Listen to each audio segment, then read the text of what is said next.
This video will be teaching you guys how to do an angel, which looks something like this. Okay, so to begin, you want to start in straddle grip, right, which looks like this. Then you're going to place your thumb at the exact center of the top card, right? And then you want to slide this card outwards, right, extending your thumb like so. Right. Then you want to have your middle and ring reach under the card as your thumb pulls inwards, right, retaining this little break here. Okay. And you're going to need this break because you're going to separate this card from the rest like so, right? So this will help you make sure that you don't get two cards stuck together, right? So once you've retained the break, right, you want to press down with your thumb and then lift your thumb upwards. Okay. Make sure that you lift your thumb in a sudden motion instead of slowly, otherwise the card might fall off.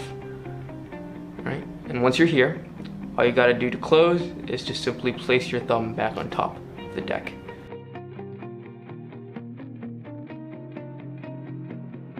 So the difficulty of the angel essentially depends on the amount of sweat you have on your fingers, right? Because that's how the card sticks to your thumb, through your sweat. Okay. But for those who don't have that much sweat, here we have a tip to help you still do the angel, right? And that is to first follow through with the same couple of steps in the beginning, get till this break, then you want to press downwards with your thumb, but do not lift it up immediately. Here you want to turn your hand palm down, right?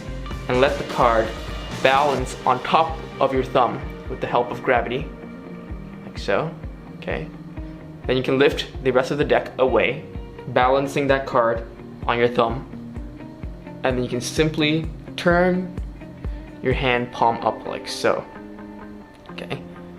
So this way you rely more on gravity and actually balancing the card than your sweat, and you'll still be able to get to this position here for the display. So apart from the version of the angel that we just taught you, a lot of people also like to do this, right? This adds a bit of flair to the move, and so we'll be teaching this as well.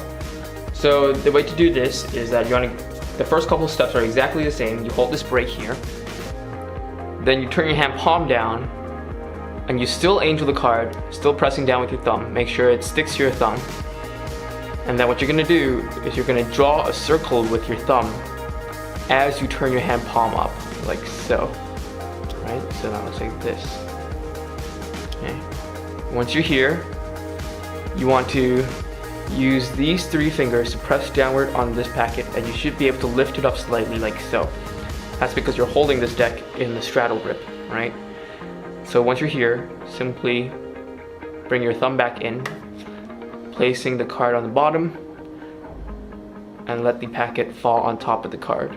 That completes the move. And so at full speed, that looks like this.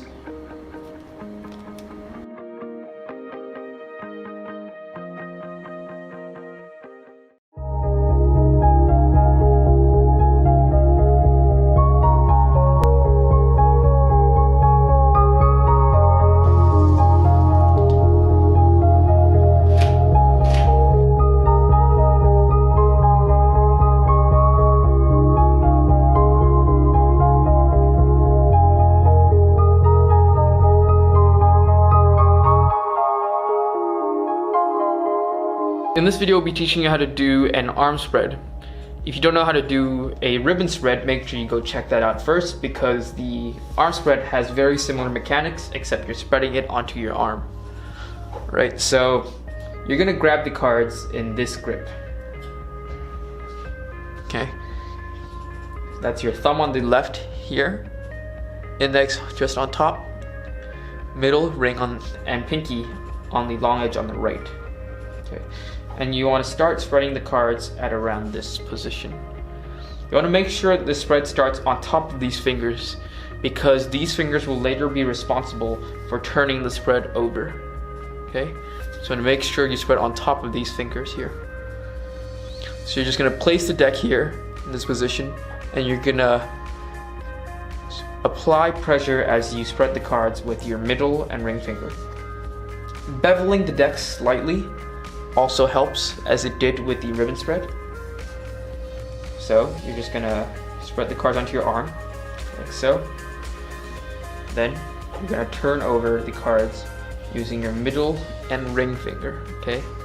They're just gonna pull inwards, and these should turn over the first few cards, which will lead to this peak here forming, right? So to do the toss for the arm spread, you wanna make sure this peak is positioned somewhere around above your wrist, right? That's the ideal position.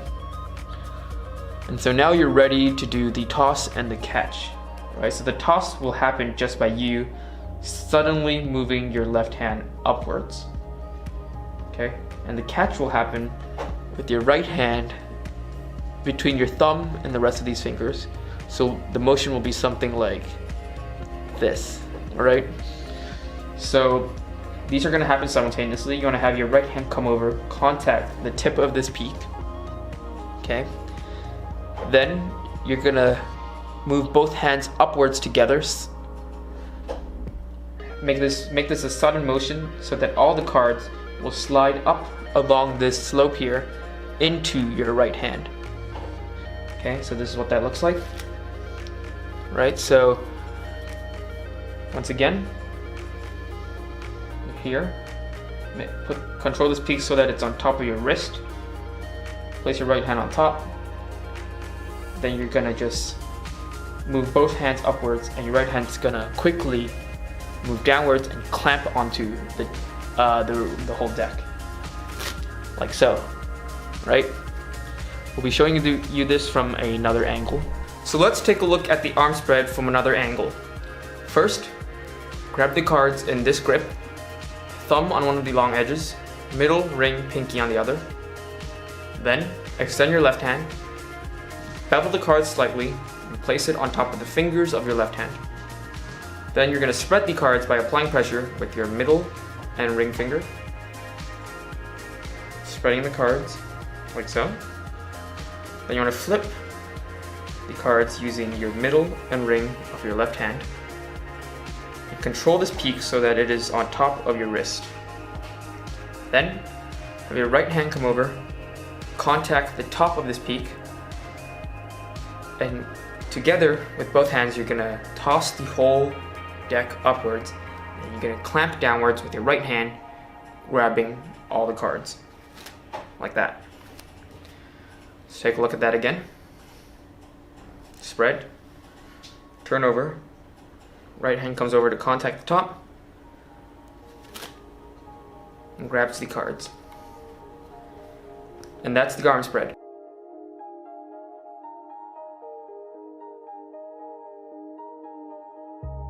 So here we have a tiny tip to help you better perform your arm spread. And that is that while you're doing the move, make sure that after you do the spread, you give your audience some time to process what just happened, and basically display the spread for a bit before doing the turnover and the catch, okay? So apart from that, there's really not much to say. The arm spread might seem like a daunting move at first, but with a bit of practice, it's really not that hard. It's kind of like riding a bike. Once you get it down, you should be able to do it very consistently in the future. So all you gotta do is find the right place to practice for it. Like the spring and the waterfall, you wanna find a place where you won't have to pick up lots of cards. So that could be your sofa or your bed. So once you find such a place and practice it, you should be able to get it down very consistently during performances.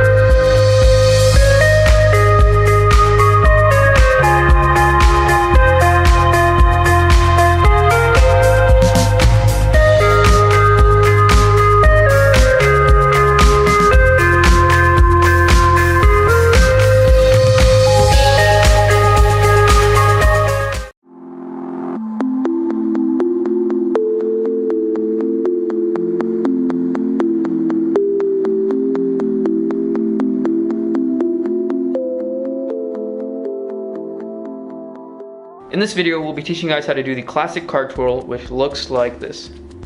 Alright, so to do that, you're going to first start with the card in your right hand, grabbed on the fingertips like so. So thumb on top, rest of the fingers on the bottom. Once you're here, you're going to extend your thumb until it is on top of the index finger. Right? And by on top, I mean it contacts the surface on the back of your index finger, like so. Right? So extend your thumb until it's on top of your index finger.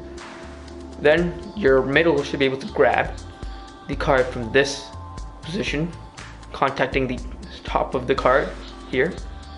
Once your middle is here, you can let go of your thumb, and then you're going to extend your index finger until it is on top of your middle finger.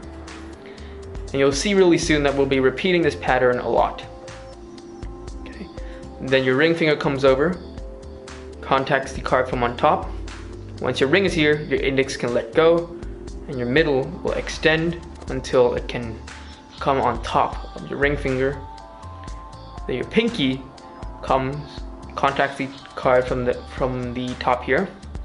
Once your pinky is here, your middle can let go, and your ring finger will extend until it is on top of your pinky. Right? Once you're here, you simply have your thumb come over, press downwards, and let go of your pinky. And that completes the card twirl. Right, so in full speed, that looks like this.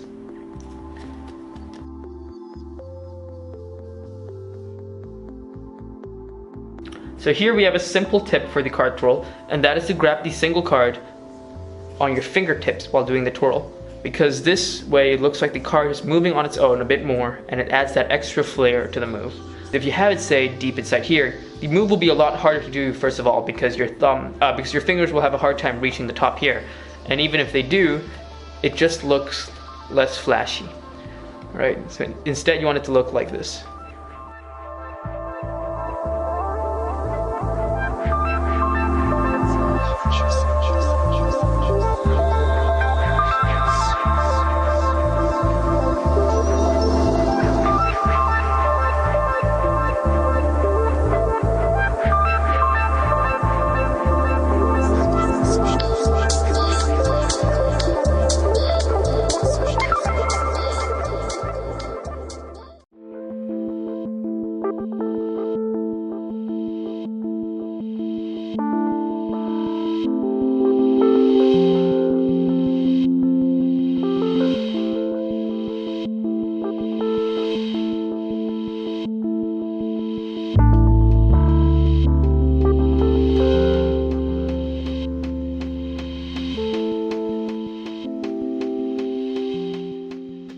This video will be teaching you how to do the cascade, which looks something like this.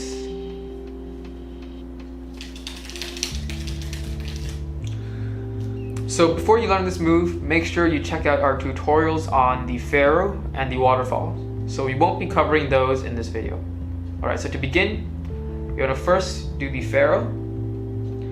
Once the cards have weaved and you're in this position, you're going to use your left hand to rotate this top packet upwards, like so.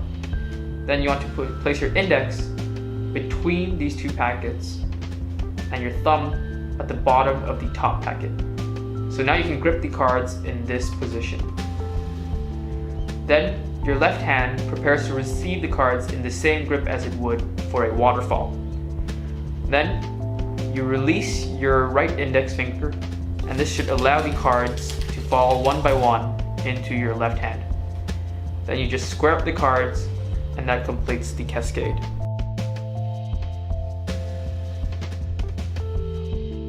What makes a good cascade is one where the cards fall evenly and slowly. So here we have two tips to make sure that that is the case for your cascade. The first is to make sure that this angle over here isn't too narrow or too wide. You're going to make it look around like this. This is just right. The second tip is that while letting the cards fall, you're going to tilt the whole cascade slightly upwards. This makes it so that the cards fall a bit more slowly and that your cascade lasts longer. So here, let's take a look at those two tips put together. Firstly, make sure that this angle is right. Then tilt the cards slightly upwards and let them fall. And those are our tips for the cascade.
Right, so today we'll be teaching you the Charlier cut, which is one of the most basic one-hand cuts.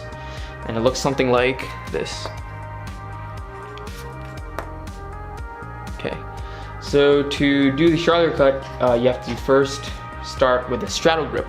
And so if you don't know what that is, you can check out our last tutorial on the grips. Okay. So you're going to start with straddle grip because this allows you to leave this space between the deck and your palm, like so.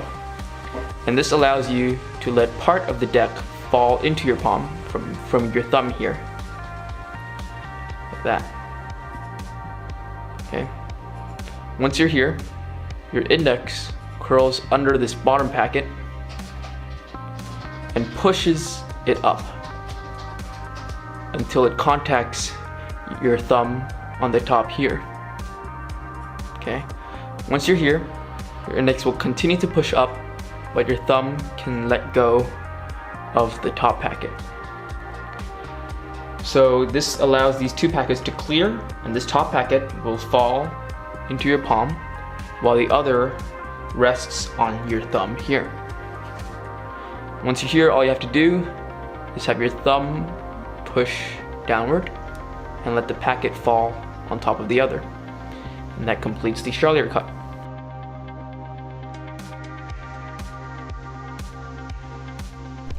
So a lot of people find the Charlier cut challenging because it is their first one-hand cut, and this might lead them to think that their hands aren't big enough for cardistry.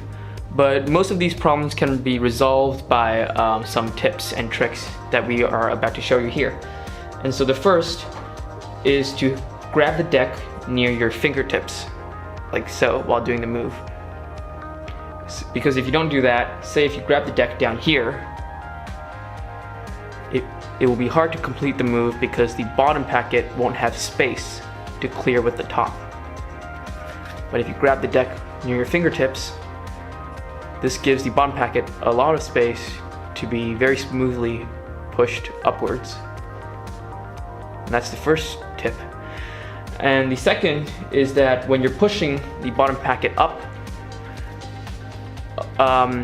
you can let go of your thumb on top here once this bottom packet is able to support this top packet. So because a lot of people's thumbs are not long enough to get to this point and still have it be on top. So what you can do is let go of your thumb a bit earlier, say here, and have your index do all the work. And so those are a couple of tips and tricks to resolve some problems you might face while doing the Charlier cut.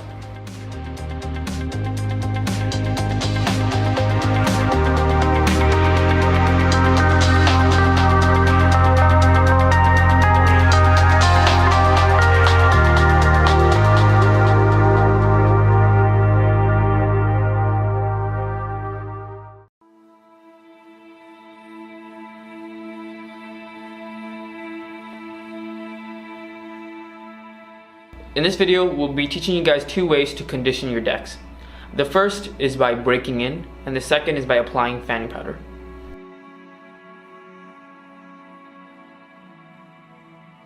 So first, we'll start by teaching you guys how to break in a deck of cards. Breaking in your deck will make it softer, slightly less slippery, and easier to control in general. So the way to do that is basically to do a series of moves that will bend the cards in every possible direction, right? So the couple of moves that we do recommend is the riffle shuffle, the spring, in both directions, the paw spread, also in both directions, and finally pressure fans.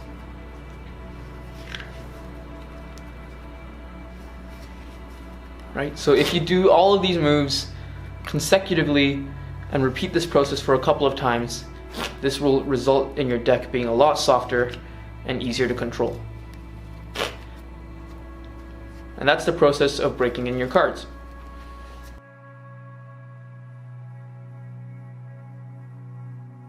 So fanning powder is a tool to help you condition your deck such that it will be able to fan. Some people like to apply it to a brand new deck because it increases the friction between each card. Others like to apply it to an old deck because this way it regains its ability to fan. And there are also people that just don't like how it feels, and so they don't use it at all. No matter which you are, we encourage you to try out fanning powder first, and you can decide for yourself. To apply fanning powder, you need to get yourself some. And so this is what it looks like. It generally comes in a little bottle, and it costs around $5 to $10. Right? So once you have this ready, to begin, you're going to start by spreading or fanning your cards in any way. All right? Doesn't have to be perfect. Once you have your spread or fan, take the fanning powder and apply some onto the surface. Make sure you don't use too much, because it will have an effect even with a tiny amount. Not sure if you can see it, but you can see that I have some powder spread across the fan. And once you've done that, you can use your finger to rub the powder to make sure that it gets onto every single card. Okay. Once you've done that, square up the cards, and you should have all the fanning powder on one surface. Right, for me it's this side over here. And to make sure that it actually gets onto the face of every card, you'll be doing a couple of pharaohs. So notice that I still have the powder on this surface here. So we're going to be bringing this packet up and pharaohing it into the other. Right, this ensures that the powder gets onto the actual surface of the card.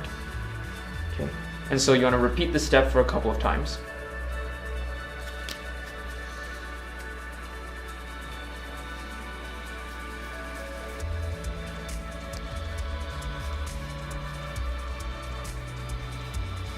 Okay, once you've done that, what you want to do next is you're going to do this overhand shuffle looking thing.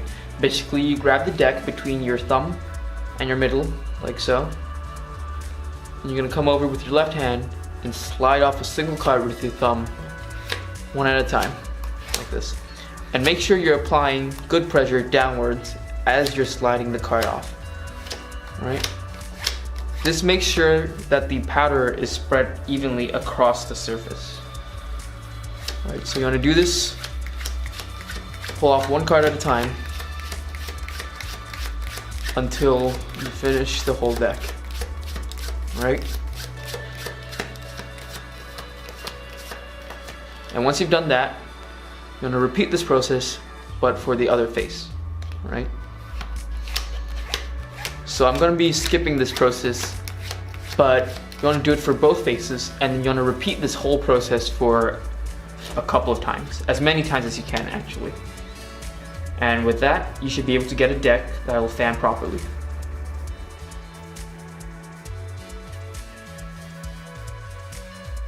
So the method of applying fanning powder that we just taught you is one that is developed by a cardist known as Predator. And we believe that it is the most effective way to apply fanning powder. However, of course, there are other ways that are simpler if you found that one to be too troublesome. So what a lot of people like to do is that they'll take a plastic bag, they'll spring the cards into the bag and tie up the bag and shake it for 1 to 2 minutes. Right? The problem with that though is that while you're doing so, while shaking the bag, a lot of cards tend to clump up within the bag, and so the powder doesn't actually get onto the surface of every card. So we really recommend that you try the method that we taught first.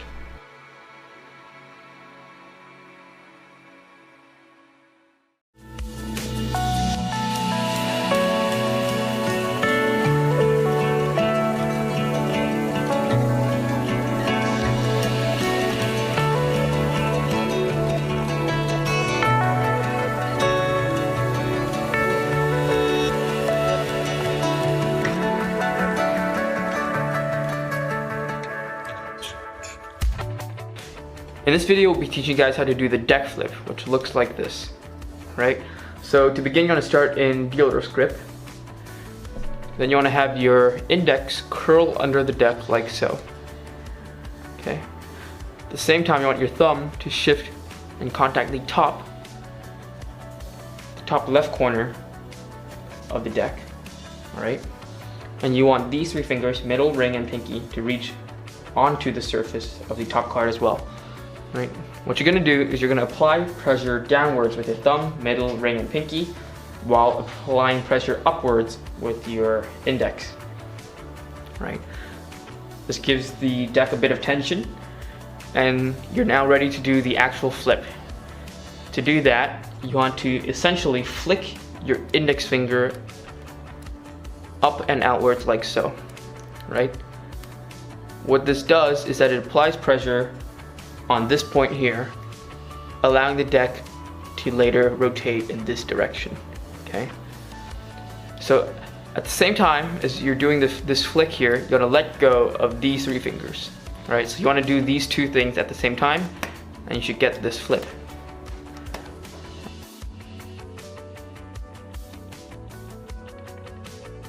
So while doing the deck flip, a lot of people have this problem where the top card just kind of flies away or does weird things like this, right? And so to prevent that, basically all you have to do is do any sort of cut before doing the deck flip, as long as you make sure the top card isn't the same for a long period of time. Because what happens is that if your top card stays there for too long, it could crimp due to humidity or other issues. And so what that does is that it will create space between the top card and the rest of the cards, allowing air to get in there. And once you do the flip, because there's no friction holding the card in place, it'll fly off or do something weird. All right. So all you got to do is do some swing cuts or any cut, and to make sure that the top card hasn't been there for too long, and then you'll be able to do the flip with no problem.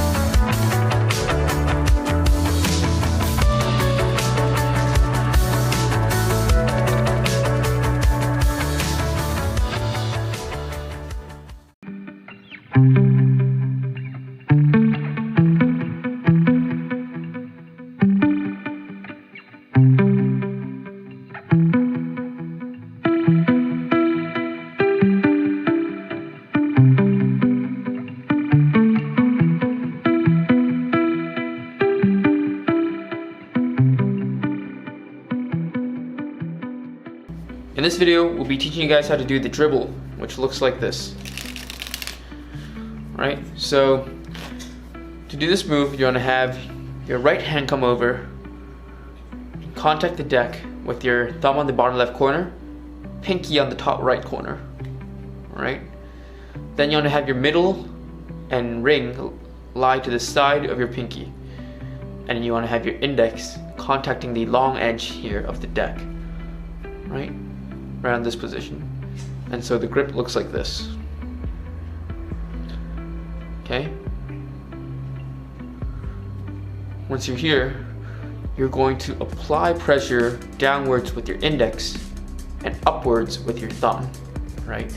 And this should allow you to riffle the cards one by one. Right? So if you let go of your thumb, you should be able to riffle the cards one by one. So once you have your right hand in place and you're applying pressure, ready to release the cards, you have to prepare your left hand to catch the cards. Right? So your left hand will receive the cards in this grip. Okay. So with cards, it'll look like this. Thumb on the left, index on top, middle ring on the right, pinky on the bottom to make sure cards don't slide out.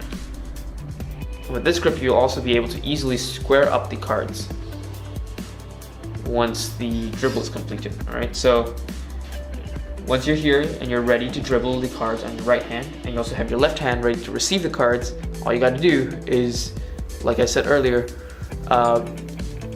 apply pressure upwards with your thumb, downwards with your index, and you should be able to let the cards fall one by one into your left hand. Once you're here, all you got to do is square up, and that completes the dribble.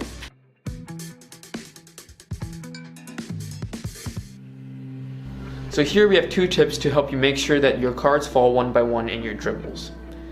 The first is that while you're grabbing the deck with your right hand, that you want to make sure that these fingers do not protrude too much. Because if they do, say you're grabbing the deck like this, what will happen is that when you're dribbling, cards can get stuck over here, right? And so if that happens, the rest of the cards won't be allowed to fall down either. So make sure that while you're grabbing the deck, that these fingers don't protrude too much. The second tip is that while you're doing the dribble, to apply constant pressure, you want to make sure that your index is sliding along this edge here as the dribble occurs. So if you notice, while I do the dribble, my index slowly gets closer and closer to the thumb, right? And that's because as you're letting cards go, there are less and less cards in the packet above. And so to maintain the same pressure, your index needs to get closer and closer to your thumb to bend the cards, right? And those are our two tips for the dribble.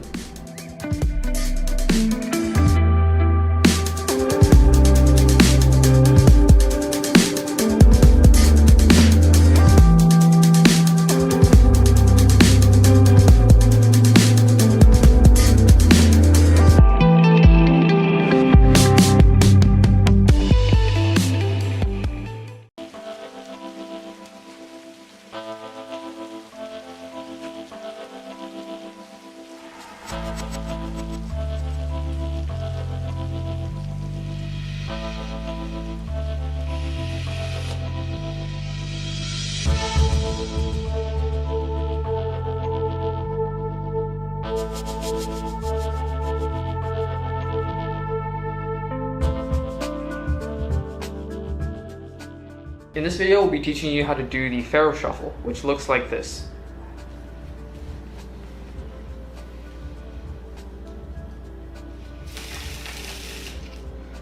Alright, so to begin, you want to start in N grip. Then you're going to do a slight regrip, placing your left index on the top of the deck. And you're going to shift your ring and pinky slightly upwards, allowing your right hand to contact the bottom left and bottom right corner of the deck, like so. So here you have your thumb on the left, index on top, ring and pinky on the side.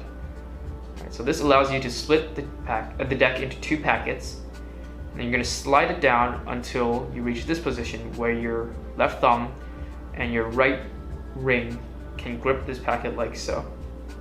Right? And you're going to do this because you want to re-grip with your right hand. You're going to shift your index so that it contacts the top of the bottom packet, like so. Right, once you're here, you can split the two packets and you're left in this position. Here you have your index on the top to make sure that while you Pharaoh, cards don't slide out from the top. Similarly, on the right hand, you have your pinky on the bottom for the same function, making sure that cards don't slide out from the bottom. So once you've reached this position and you've got the grip down, you're ready to do the Pharaoh.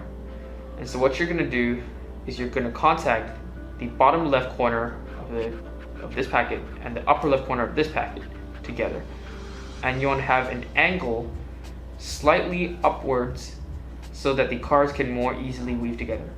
You also want an opening on the right here, making sure that the two packets aren't parallel. Right, so once you're in this position, you can lightly press the two packets together and the cards should naturally weave one by one, like so. Right, once you're here, you're going to push the two packets together slightly so they overlap for a couple centimeters. For the Ventus playing cards, that's around this color stripe right here. Once you're in this position, you're going to open up your right hand, grip the deck with the thumb on the bottom and your middle and ring on top. Then you're going to use your left index to bend the cards inward like so. Once you're here, you're just going to lightly release your fingers and the bridge should naturally occur. And then you just got to square up and complete the Pharaoh shuffle.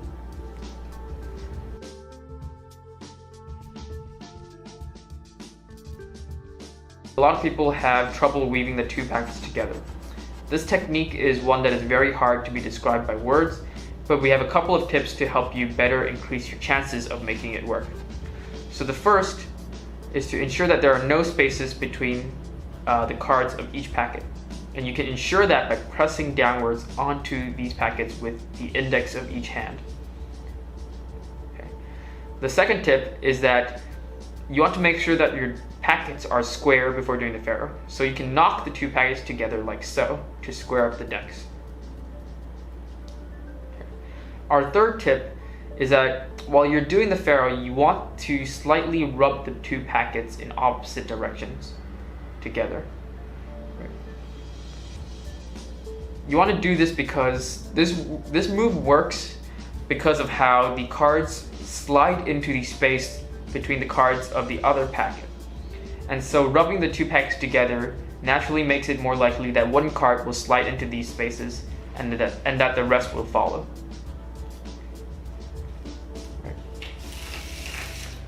And that's our tips for the Pharaoh shuffle.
In this video, we'll be showing you the different grips used in cardistry. This is an important topic because most moves that you will learn will start from one of these grips, and that includes the moves that we'll teach in this tutorial project as well. Okay, so let's begin with the simplest, which is the dealer's grip. Right? You'll be holding most of these grips in your non-dominant hand. I'm right-handed, so that's my left hand. So this is the dealer's grip, which is also known as the mechanic's grip. And so you want your thumb aligned on the left edge here, index on top, middle, ring, pinky on the right. Okay? And you also want to make sure that you keep a bit of space between the bottom of the deck and your palm. Okay? Next, you have the straddle grip, which looks like this. Right? The main difference between this and the dealer's grip is that your pinky, shifts from this edge on the right to the bottom. And also your thumb, instead of being just aligned, you want to have it pointed upwards. Right? So what this does is that it allows you to lift the deck up, creating space, even more space between the bottom of the deck and your palm. And this will be useful for a lot of one-hand cuts like the Charlier. Okay. Next up is the bill grip, which looks like this. So this grip you'll be holding in your dominant hand. Alright? And so you're gonna have your thumb on the bottom, index, middle, ring, pinky on top. Right? And you'll be using this grip for swing cuts, which looks like this. Okay. Next, we have the end grip, which looks like this. Right? This is one of the few grips that you hold in both hands. So to get here, you're going to start in dealer's grip. You're going to curl your index under the deck, like so. You're going to have your right hand come over, place your thumb on the bottom, index curled on top, middle, ring, pinky on the top short edge over here. And that's the end grip. Finally, we have the Z grip, which looks like this. Right? So to get into the Z grip, you're going to first start in dealer's grip. Then you're going to take your thumb and middle finger of your right hand. You're going to break off part of the deck from the bottom using your thumb. Okay. And you want to make sure that your index is also contacting the top of this packet here. Right? So break off with your thumb, make sure your index is there. This is important because later on, what you're going to do next is you're going to use your middle to break off another packet here. And so you need this index finger to retain this bottom packet. Right? So once you're here, middle finger breaks off another packet. And this leaves you in this Z-shaped position here, and that's why this is called the Z grip. And you'll be using this for two-hand cuts like Sybil. And those are the common grips in cardistry.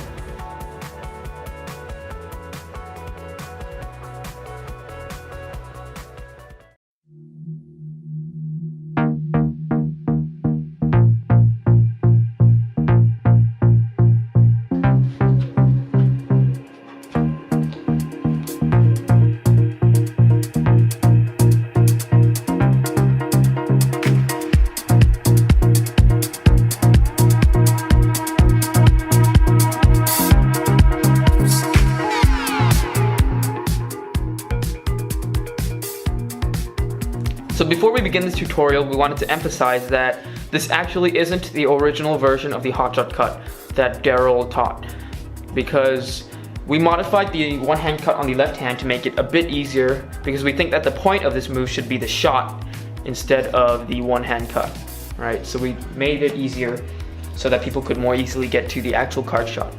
First start in straddle grip, and you want to execute part of Charlier cut until you reach this position here, okay? Then what you're gonna do is that you're gonna press down with this packet with these three fingers, like so. And you should be able to reach the point where this packet will naturally roll over and rest on these three fingers. Then you want to move your index in on top of this packet, and then you're gonna push this packet downwards with your thumb, like so. Okay. Your index should be able to reach this edge of the packet and even slightly onto the top card. Then you want to let this packet fall on top of your index and this packet by just pulling it in with these three fingers. Now your index should still be stuck between these two packets, and it will be able to slide one card outwards like so. Okay. Once you're here, you readjust your middle finger to move under this card. You're going to place it at the bottom right corner of the horizontally placed card. So around there. Okay? And once you're in this position, you're ready to do the shot. And the shot basically works just by pulling your middle finger upwards. Okay?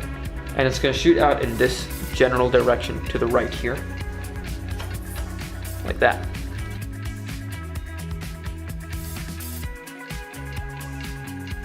So when it comes to the hotshot cut, most people have trouble pulling out the card with their index and shooting the card outwards. So here we have a couple of tips to help you resolve some of these issues. The first is that while pulling out the card with your index, a lot of people have trouble sliding it out. And that is often because you don't have enough friction between your index and the card. So a way to deal with that is simply trim your nails. Because if your nails are too long, it will be scratching the card and it won't have enough friction to pull the card out. Pulling the card out really relies on having the tip of the flesh of your index finger contact the card.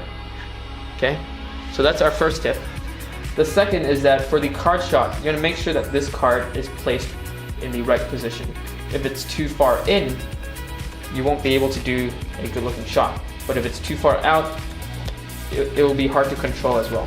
So you're gonna make sure you find the perfect position, which is about somewhere like that. Okay. The way I remember it is that it's slightly less than a quarter of the surface. So that right here, this right here is a quarter, right? And it's slightly less than that. So something like this. Right. That'll give it a good amount of spin. Okay. And the last tip is that once you get to the shot, you want to make sure that you do not pull upwards with your middle for too long. You do not want to keep the card in this position bent for too long, because once you do this, the card will lose its tension, and you need that tension to give it that sudden snap to make sure it shoots out. So while you're doing the shot, just make sure that your middle finger is pulling up with a sudden motion instead of very slowly pushing and applying pressure. So you want to make sure this is a sudden flick, right? And those are our tips.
In this video, we'll be teaching you how to do a lapel spread, which looks like this. So to begin, you're going to start with the end grip. Then you're going to place the deck onto your left hand at the base of your thumb. And you want your index, middle, ring, and pinky on the bottom right edge of the deck. Then you're going to have your right index finger come over and apply pressure downwards onto the deck, creating this bend here. You should be able to retain this bend just using the pressure from the fingers on your left hand. Then your right thumb will come over and contact the bottom of the deck like so. You want to make sure that the cards contact the flesh between your thumb and your index. All right. Once you're here, to create the spread, you release the cards by slowly extending your index, middle, ring, and pinky of your left hand. This should naturally lead to the cards popping out one by one, creating this spread here. You support the spread using the index, middle, ring, and pinky of your right hand. Okay, so let's take a look at that again. Right, and that's the lapel spread.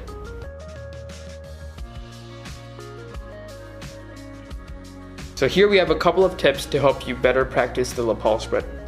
The first is that while you're gripping the deck in your left hand, make sure that these fingers here do not protrude too much like this. Otherwise, the cards will not be able to come out. So you're going to grab the deck right at the tip of these fingers, allowing the cards to slide out one by one later on. Our second tip is that while practicing this move, if your deck is a bit stiff, it might be hard to apply pressure on the whole deck. So you could just start by practicing and making sure that the cards come off one by one, even if you're not spreading the whole deck. Then you can slowly work your way up and eventually spread the whole deck. Okay. Our final tip is that while you're practicing the lapel spread, you will often be bending cards in a certain direction. And so to mitigate that, you could bend the cards in the opposite direction by doing a lapel spread face up.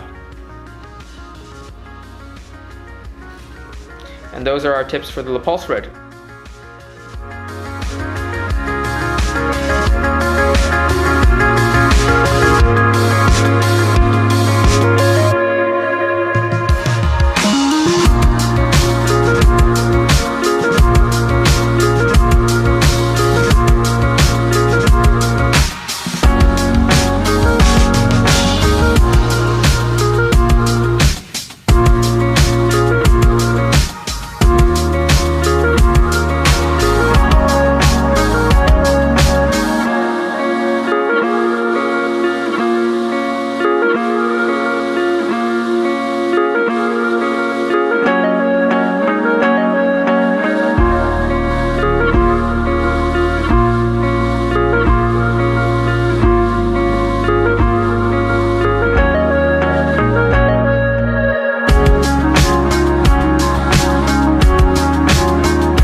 In this video, we'll be teaching you guys how to do the pirouette, which looks like this. Right, so to do the move, you only need a single card. And you want to start with the card between your thumb and middle of your dominant hand. Alright, so you want these two fingers to pinch onto the card at the exact center. Okay. Then you want your index to be placed just above your middle. And what your index is going to do is that it's going to tug the card inward and push it outwards like so. Alright, so you can do this motion. So you're going to do that with your thumb and middle essentially staying in the same place, in the middle. So like that.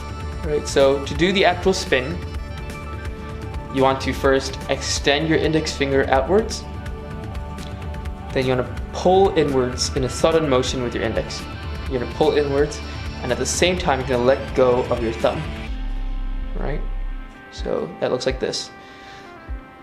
Alright, so you're going to pull inwards with your index and let go of your thumb, and the card should balance on top of your middle finger while spinning, like so.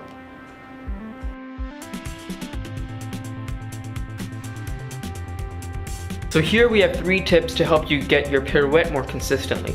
The first is that while you let go of your fingers to let the card spin, make sure that you move your thumb away slightly, because a lot of people have this trouble where as soon as they let go of their fingers, the card rotates and hits the flesh between their thumb and their index, and that causes the card to stop spinning. And to prevent that from happening, all you got to do is move your thumb away slightly, right? And that looks like this. Then for the second tip, a lot of people have trouble doing the pirouette because of how the card slides away or flies away while you're doing the spin. And so here we have 2 tips to help you out with that. The first is that you want to trim your nails. Make sure to trim your nails, because if your nail is the contact point for the card, then the card will very naturally fly away because your nail doesn't have enough friction to keep the card in place. So you want to make sure that the flesh at the tip of your middle finger is the contact point instead of your nails. And so to make sure that that is the case, just trim your nails. Our last tip is that when you're doing the spin, you want to make sure that while you're pulling the index inwards to do the spin, it is a very light pull. Because if you pull it too hard, then the card will have too much force initially and just kind of fly away, all right? So make sure that it's a very light pull, and the card should be able to spin on your fingertip.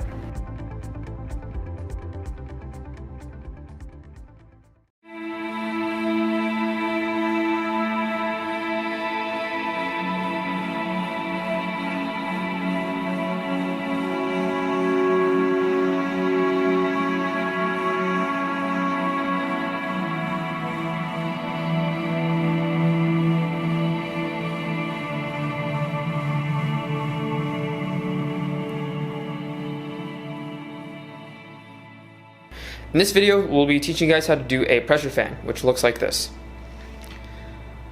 So before you try learning this move, make sure you know how to do the thumb fan and the spring, because we'll be utilizing some of those mechanics here. So to begin, you're going to grab the deck in your right hand like you would for a spring. The only difference is that you're going to have your thumb shift to the right slightly. Right? Once you have this grip, you're going to place the deck onto your index and middle of your left hand, and place your thumb on top of the deck to hold it in position. Once you're here, you're going to use your right hand to pivot the deck inwards, using your thumb as a pivot point, until you contact the flush between your thumb and your index. Right? Once you're in this position, you're ready to do the fan. So first, what you want to do is apply pressure downwards with your index, middle, and ring. Then, your left index should naturally have to apply pressure upwards to keep the deck in place. These opposite forces will be key to help you maintain an even fan, which looks like this. Right, so let's look at that again. So once you're in this position, with the deck pivoted, you want to apply pressure with your index, middle, ring, and spread out the cards in a circular motion, like you would in a thumb fan. Once the cards are fanned, have your right index come over to the bottom and square up the cards like so. And that completes the pressure fan.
Today we'll be teaching you the revolution cut, which looks like this.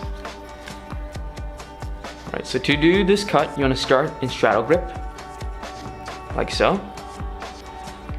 And you're going to let about half of the packet fall into your palm, like the opening of a strawberry cut. Then you want to shift your index to the right edge here. And what you're going to do is you're going to pivot this top packet with your thumb and index, like so. Right? So you're going to pivot it counterclockwise. So once you're here, you let go of these three fingers. You're going to pivot this packet until your ring finger can contact this edge here. Once your ring finger reaches this position, your thumb can let go,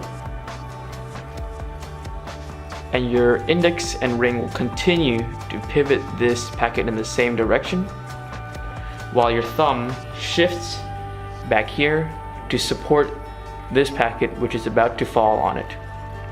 Right, so you continue pivoting with your index and ring until this packet can fall right into your palm, and your index will at the same time be pushing this packet upwards until it rests on your thumb. Then you just have to straighten your index finger out from the bottom of the deck, and then have your thumb push this top packet downwards so that it falls on top of the other, and that completes the revolution cut. So let's briefly go through that again. So you start straddle grip, split half the deck like in a Charlier cut, shift your index to the right, let go of these 3 fingers, pivot, ring finger contacts here, thumb lets go, and immediately shifts to this position so that this packet can fall on it, like so. Straighten your index finger outwards, and you have your thumb push down. And that's the revolution cut.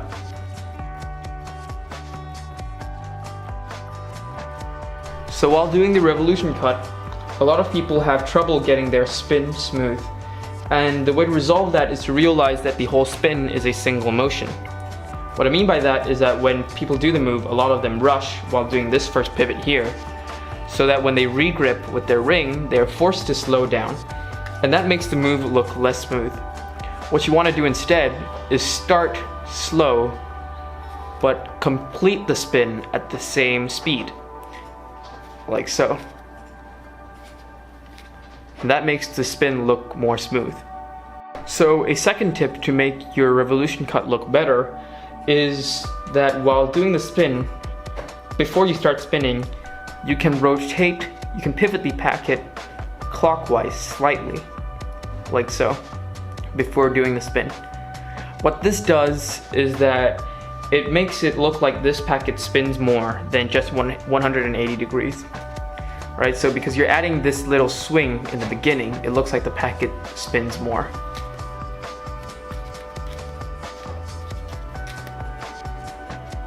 And that's the revolution cut.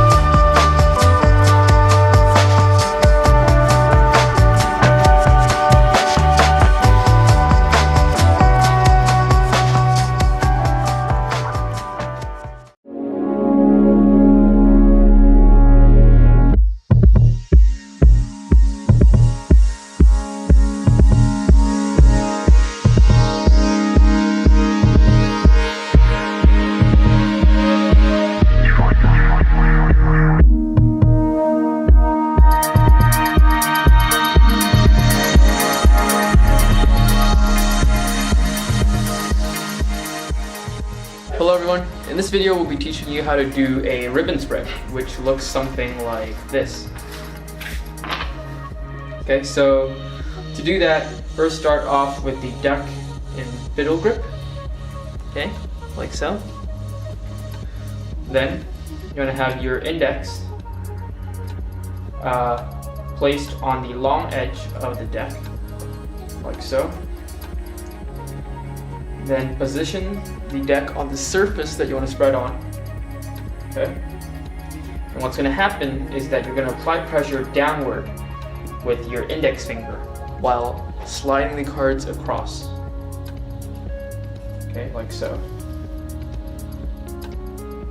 Okay, so once you're here, to flip the cards, all you gotta do is have your left hand come over, grab the bottom card on the edge here, and simply lift it and apply pressure downwards, and the spread will naturally flip over. Okay, so here it is again. Once it flips over here, your right hand should be here ready to catch the spread, like so. And so your right hand should be immediately able to scoop all the cards back in and square up the deck.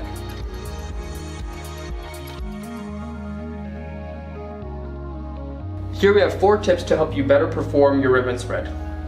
The first is to bevel the deck slightly before doing the spread. What that's going to do is that it's going to allow you to have better control over the deck as you spread it, and that results in a more even spread. So the way you're going to do it is that while you have the deck prepared in middle grip and have your left hand, your left thumb and middle to be exact, come over and give the deck a bit of a slope on this edge here. Alright, so once again, this is how it looks like normally, and this is how the deck looks like beveled. Okay? So what this slope is going to do is that when you place your index on top of it, it allows your index to contact more of the surface of each card than it otherwise would. And so that allows for better control and a more even spread. So our second tip is that a lot of people have trouble flipping this card over because their hands have to reach under the spread. And so the way to deal with that is to directly spread the cards on top of these fingertips here. And this is what that looks like. So once you're here, you no longer have to reach under this card. You can simply just turn the spread over and complete the move. The third tip is to find the right surface for performing a ribbon spread. Some surfaces are too slippery, and that causes problems when you're performing the turnover. Cards could slide out like so, and that makes the spread look less clean. Or it could just directly do that and you won't be able to turn over at all. Okay, so you want to find a surface with a certain amount of friction. Cloth would be ideal for this purpose.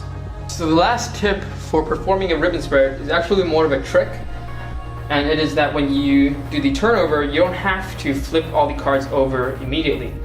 You can just turn the cards over lightly, and you can control this peak over here, right? So you can move it around by pressing these two sides, or you can have a finger come over and contact it and slide it across to complete the turnover.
In this video, we'll be teaching you guys how to do the riffle shuffle, which looks like this.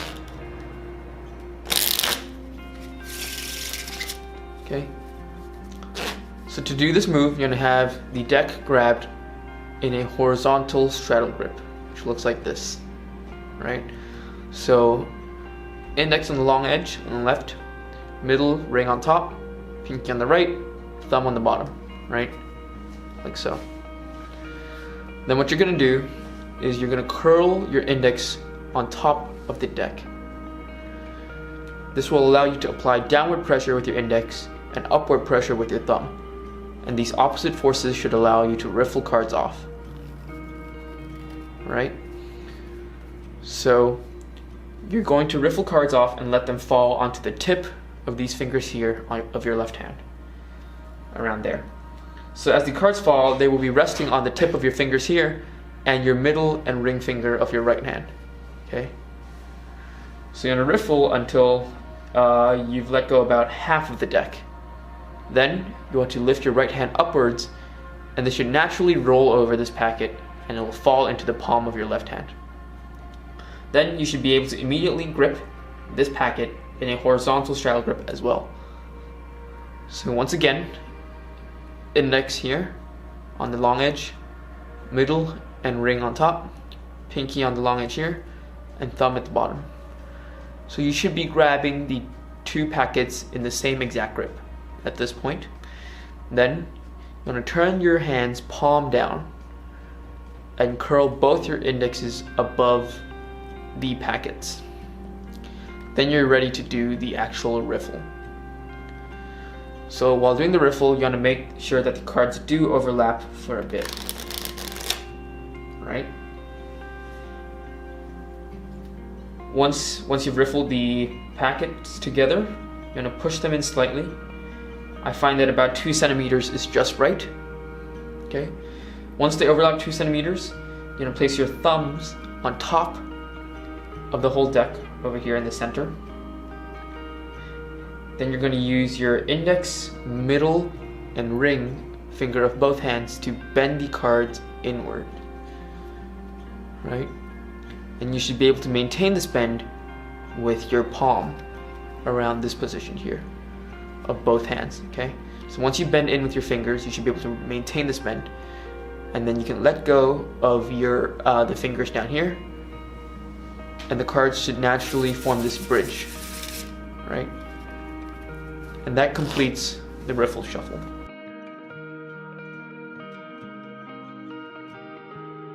So here we have a tip for the riffle shuffle to make sure you have a good looking bridge. And that is to find the right amount of overlap between the 2 packets while you're doing the riffle shuffle. Because say if they overlap too much, what's going to happen is that your bridge is going to look tiny, like this. Right? But if they overlap too little, then you'll have the problem where as you're doing the bridge, the cards on top will clear and you'll get this weird looking triangle shape, which is not what you want. So to get the perfect bridge, you want to make sure that the cards overlap the perfect amount. And for me, that's about 2 centimeters, right? So this is going to take some trial and error, but once you've found it, you should be able to get your bridges consistently.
In this video, we'll be teaching you the scissor cut, which looks like this. See that again? The way to do this cut is to start once again in straddle grip and have your thumb reach the bottom short edge of the deck. And this way, you can use your thumb to peel part of the packet to the left, like so. Then you want to stretch this packet outwards until it clears, until this packet, the bottom packet clears, and you want to move your thumb back in, but with this packet on the bottom, like so. And then close the cut. So once again, thumb comes to the bottom here, peels part of the packet outwards, bottom packet clears and is now on top, and you close your thumb back in like so.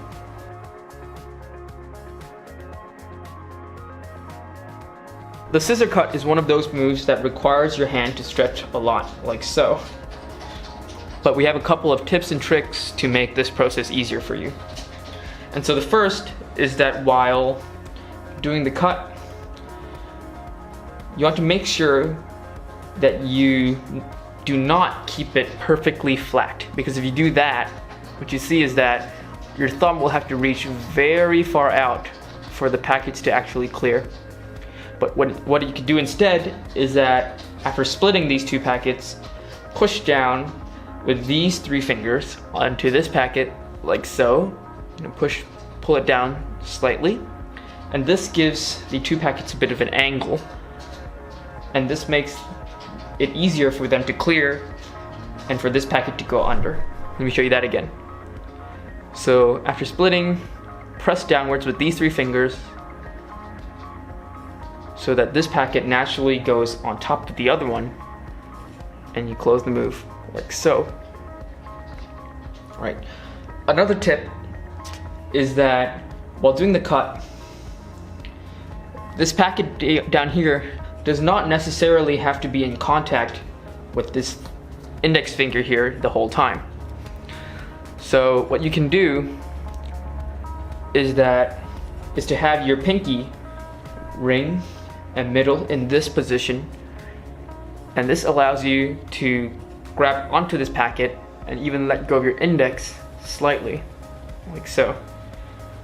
You want to make sure that this gap isn't too wide though, otherwise the cut won't look the same. But you can lift it away slightly, and what this does is that it gives you more space to freely move this top packet under. Right, so it looks like this. See, my index is not in contact with this packet the whole time.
In this video, we'll be teaching you guys how to do the smear fan, which looks like this. Alright? So to do that, make sure you know how to do the riffle shuffle, because the opener is very similar. So if you don't know how to do that, make sure you check out the tutorial for that first on our channel. Alright, once you have that down, you're ready to do this move. So the way to do this is that you want to start in the horizontal straddle grip, which looks like this. And then you want to curl your index on top. Then you're going to riffle off cards onto your left hand. And you want the cards to fall somewhere around here, right? At the bottom of your fingers. Okay? So you're going to do that. Once you're here, you want to lift this packet upwards slightly with your middle and ring finger, giving it a bit of an angle, so you can clip the packet between your index and pinky, like so, right? Alright, so now you're in the straddle position for both hands, and you're ready to do the fan. Alright, so for the fan, we will focus on the right hand because the mechanics are essentially identical. So once you're here, in this position, alright, you want your thumb to reach to the lower left corner of the deck, right? Contacting the bottom like so. Alright? And what you're gonna do is, as your thumb presses downward, you're going to let go of your index and pinky,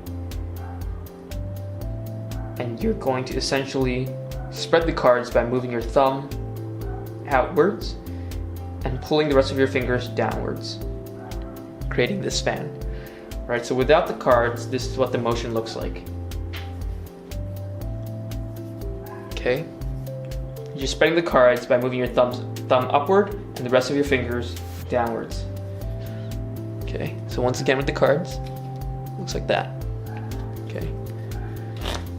And it's exactly the same thing on the left hand. Right, thumb at the bottom here, and you can do the fan.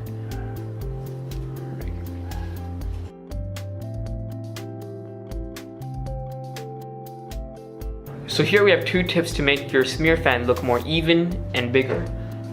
Right, so the first is that while you're doing the smear fan, you're gonna make sure that your thumb does this motion rather quickly. It's a sudden motion.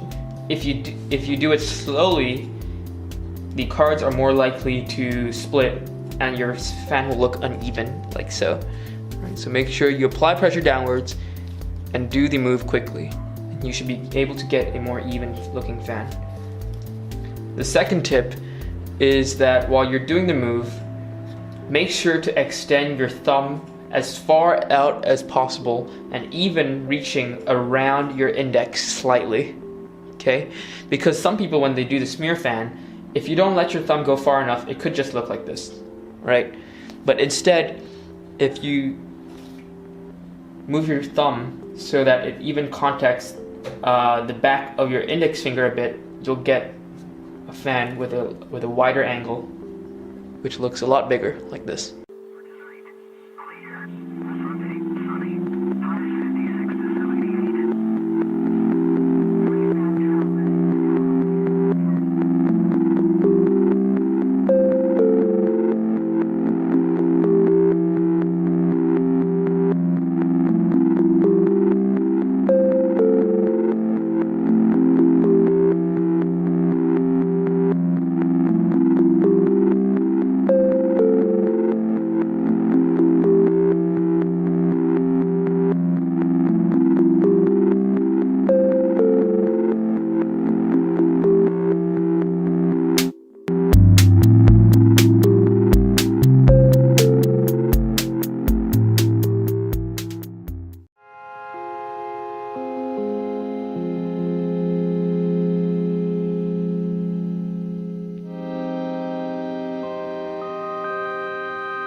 In this video, we'll be teaching you guys how to do the card spring, which looks like this. Alright, so to do the spring, you're going to start with the deck in your left hand, and you're going to grip it with your right hand by placing your thumb on the lower left corner, ring on the upper right. Right? Then you just want to lay your middle and index to the side of your ring finger, grabbing the deck like so. Okay? Then you're going to use your left index to press the cards inwards, bending them like so. Then you should be able to retain this bend with just the pressure from your right hand. Right? Once you're here, you want to prepare your left hand to receive the cards. Right? So it'll look like this. Right? You want to open up these fingers as wide as possible. And so, as the cards fall on the left hand, it should look like this. So thumb on the left, index on top, middle and ring to the right side, and pinky on the short edge of the bottom. And this is very important because you'll be catching these cards at a bit of an angle, right? So you don't want these cards to slide down. So you want to make sure that your pinky is in place. So once you're here, and you've prepared your left hand to receive the cards, you can get into the actual spring, right? So the way to do the actual spring is to retain pressure with your index, middle, and ring. Just keep that pressure while slowly extending your thumb outwards, like so, right? By doing that, you're releasing the pressure on your thumb, and the cards should shoot out one by one from this corner here, right? And that looks like this. Show you that again. Notice that while I'm doing the spring, the thumb straightens as I'm releasing the cards.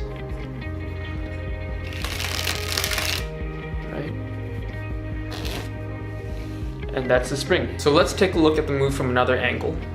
Alright, so first we're gonna have the deck grabbed like so. Ring on top right corner, thumb on bottom left, middle and index to the side of your ring. Grabbing the deck like so. Press inwards with your index and retain this bend with your right hand. Prepare your left hand to receive the cards. And do the spring by extending your thumb outwards like so, while applying pressure with these 3 fingers. Right?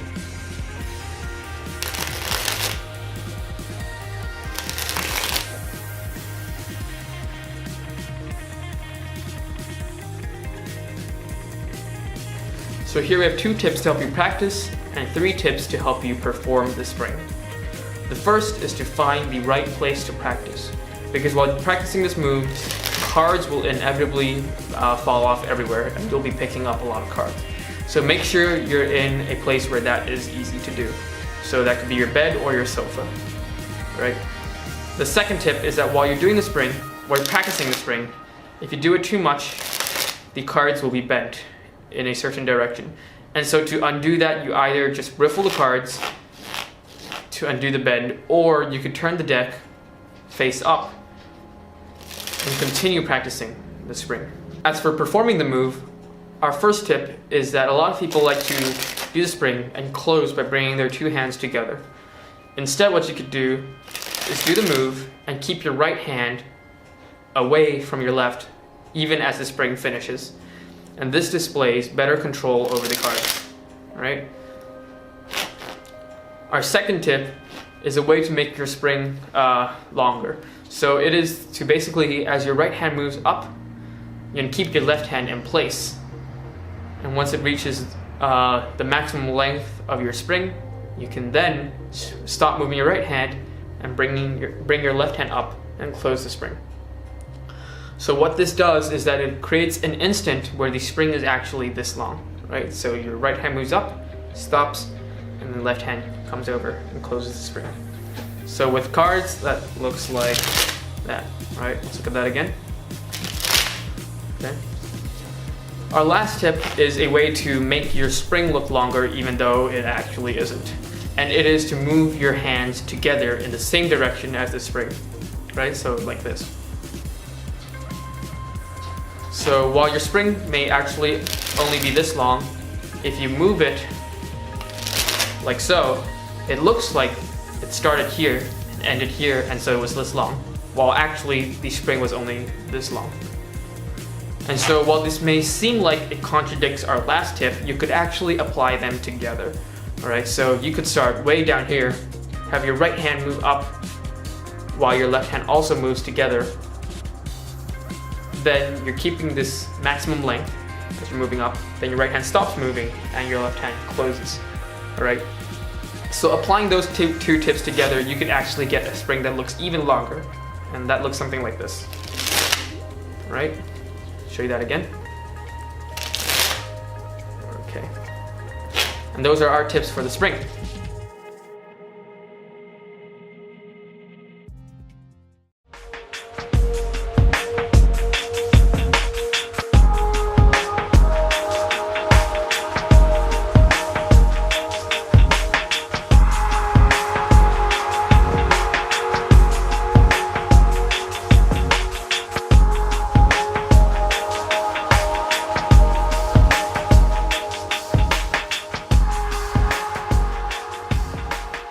In this video, we'll be teaching you guys how to do swing cuts, which look like this. Alright, and so to do this move, you're going to begin the deck in your dominant hand in middle grip, like so, okay? And then what you're going to do is you're going to use your index to break off some cards. So break off a packet like so, by pulling upwards. Then you're going to extend your index outwards, pivoting this packet to the side, using your thumb as the pivot point. Okay, then your left hand is going to come over and receive these cards between your thumb and index, contacting this flesh right here, like so. Right. Once you're there, your left hand should be able to clip onto this packet and take it away. Then you just want to repeat this process, just split a packet with your right hand, extend outwards, grab it with your left hand. Alright, repeat this process for a couple of times. Then, once you reach the last packet, simply place it right on top of the rest. Alright, so the amount of times you do this cut is really up to you. You can do it as many times as you want.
In this video, we'll be teaching how to do Sybil, which is basically the grandfather of all two-hand cuts, and it looks like this. Alright. So to do this move, you want to start off in Z grip, which looks like this. And if you don't know how to get into this grip, make sure you check out our tutorial on grips before trying to learn Sybil. Right, so start with Z grip, but for this particular move, you want to start with the Z grip by first only splitting half on top. Alright, you don't want anything more because you want the top few packets to be relatively thin compared to this bottom one here, because you'll be moving these around a lot. Alright, so make sure you only start by splitting half on top and then further splitting these packets. Alright, so split half, get into the Z grip. Then once you're here on your right index, to contact the top short edge of the top packet, you're going to split this packet in half again. Okay, so now you have 4 packets. Then you're going to rotate your right hand downwards using your thumb as your pivot point. Okay. Once you're here, your left thumb and middle should be able to grab onto the long edges of this packet here. Once you've done that, you can let go of your right middle. You can slide this packet out from behind and move it forward. Alright, once you're here, your right middle ring and pinky should be free to grab onto this packet again. Middle on the left, ring on top, pinky on the right edge. Okay. Once you've done that, you can let go of your left middle and thumb. And you can once again slide this packet outwards, like so. Then you want to use your left thumb and middle to grab onto this packet. Alright, so to do so, you want to pivot your right hand downwards first. Use these 2 fingers to grab onto this packet. You're going to split it in half again and pull this packet backwards. Right, then you just want to extend your right hand forwards and your left hand backwards to show this display. Once you've displayed these 5 packets, to close, all you got to do is bring your right hand back. Let this packet on the left hand fall on top of the other. Bring this packet back in. Alright, this packet clip between your middle and pinky, bring it back in. And let all these packets fall on top of your left hand. Square up the deck. And that's Sybil.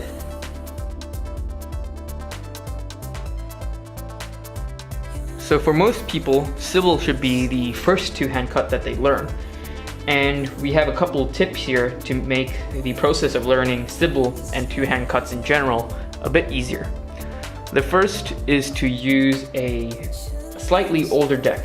Don't use a brand new deck for two-hand cuts while practicing because the cards are too slippery, and when you're moving the packets around, cards are more likely to slide off. Okay. The second tip is that while doing packet cuts, it is often hard to initially remember the steps, all the steps and all the movements, all the finger positions. So To make sure that you know how to do the symbol smoothly, just make sure you go through this tutorial multiple times and make sure you internalize those steps into your muscle memory.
In this video, we'll be teaching you how to do the thumb cut, which looks like this. Alright, again. Alright, so to begin, you're going to start in straddle grip, which looks like this. Okay. Once you're here, you're going to have your thumb reach over to the long edge on the right. Okay. Then what you're going to do is with your thumb and your middle, you're going to be splitting the deck in half. Like so. Alright. Then your index and ring will curl under the bottom packet. Okay. This makes it so that this packet should be able to rest on these two fingers, and you can let go of your middle finger. Right. And so you're letting go of your middle finger because you want to extend it and place it further in and contact the top surface of this packet here. Alright, and you want that because you want to be able to clip this packet in a way that you'll be able to lift it up like so. Alright, so you see this grip here, index ring on the bottom, middle on top. Right, so once you lift it up, all you have to do is let go of your thumb over here, and this packet should fall into your palm. Then you close by curling these three fingers inwards.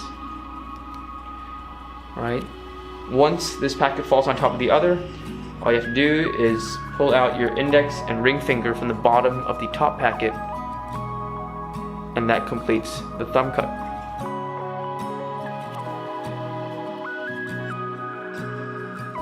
The hardest part about the thumb cut is reaching over to the right edge with your thumb. But here we have two tips that should resolve this issue for most people. And the first is to not use a full deck. As you can see, this right here is not a full deck, right? So because if you do use a full deck, say you have a full deck like this, right? As you can see, because the deck is thicker, you have less distance on your thumb to reach over to the top here, right? So as you can see, I cannot grab onto the whole deck with my thumb right now. But if I remove, say, half of the deck, then my thumb can clip the whole deck. Right? So that's our first tip. The second is to be careful about the placement of the deck while you're doing the thumb cut. All right. So for example, if you have the deck placed on your palm like so, then you won't be able to do the move because your thumb will not be able to reach the right edge over here. It's simply not long enough.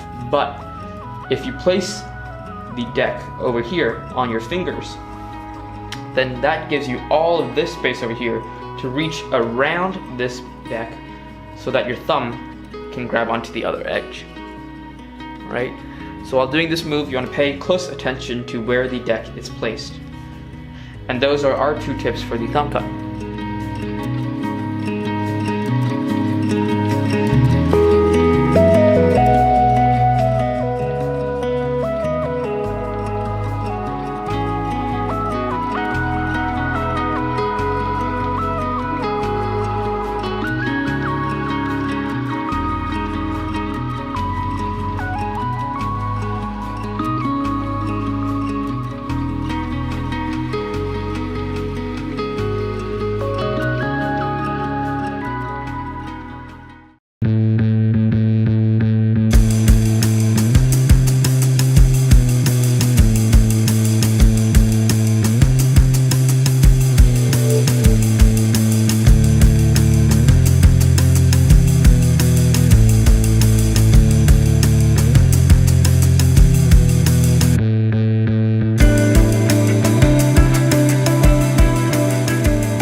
So in this video, we'll be teaching you how to do the thumb fan.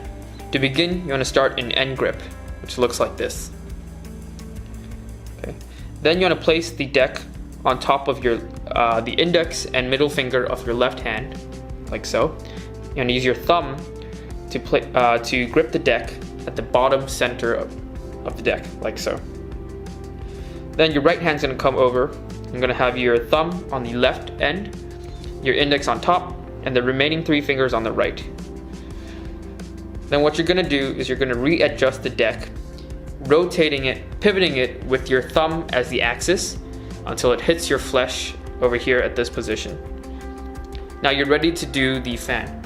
So you're going to do the fan using your thumb, and you're going to apply even pressure while spreading the cards outwards, like while doing a ribbon spread. So this is what that looks like.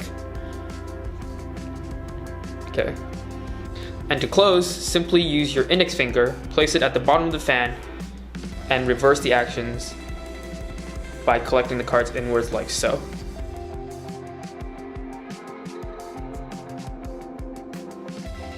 So here we have a tip for you to better perform your thumb fan. And that is to bevel the deck before doing the fan, right? So if you don't know how to bevel the deck, make sure to check out our tutorial on the ribbon spread, because there we teach you how to do the bevel. Okay, so once you've beveled the deck, you place the deck in the exact same position as you otherwise would, and you also rotate it inwards until it contacts your flesh over here, and you do the fan as you normally would. And that's our tip.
In this video, we'll be teaching you guys how to do a waterfall, which looks like this.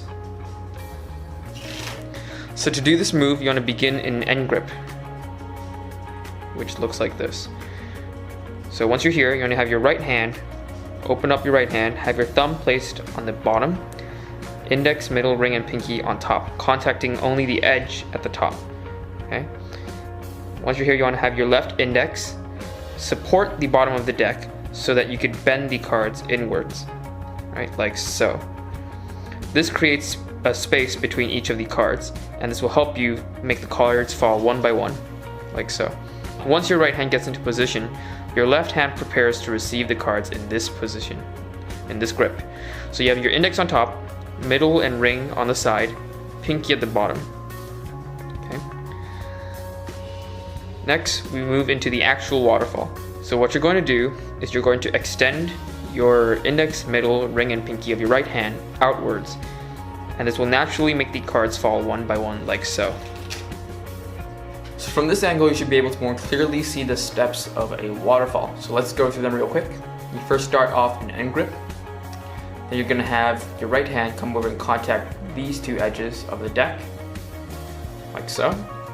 Then you're gonna squeeze the cards while applying pressure with your left index. That's gonna create this space between each card, all right? Once you're here, your left hand should be able to move away and get ready to receive the cards in this position. All right, so once again, this is the index in the front, middle, ring on the bottom, pinky in the back, and your thumb is just here, but you want it to make sure it gets out of the way, because as you do the waterfall, the cards are falling vertically, right? So you don't want your thumb to get in the way of that. Okay, so once again, you're here, and your left hand's ready. Now all you have to do to make the cards fall one by one is to release these fingers by extending them outwards slowly, right? You don't have to overthink letting the cards go one by one. That will naturally happen because you have the space between each card, okay? So you should be naturally able to let the cards go one by one just by extending your fingers. And once you get better at the flourish, you should be able to get it to go a bit higher, right? And so we also have a tip later on for that.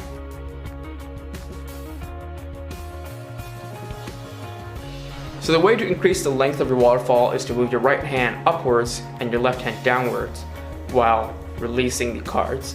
And while that might seem intuitive, a lot of people like to keep their hands in place while doing the waterfall because that gives them better control over the cards. And that'll look a bit like this, right? But to get the best waterfall you possibly could, you're gonna make sure that you expand the space between your hands as far apart as possible. And you'll get something a bit more like that, okay?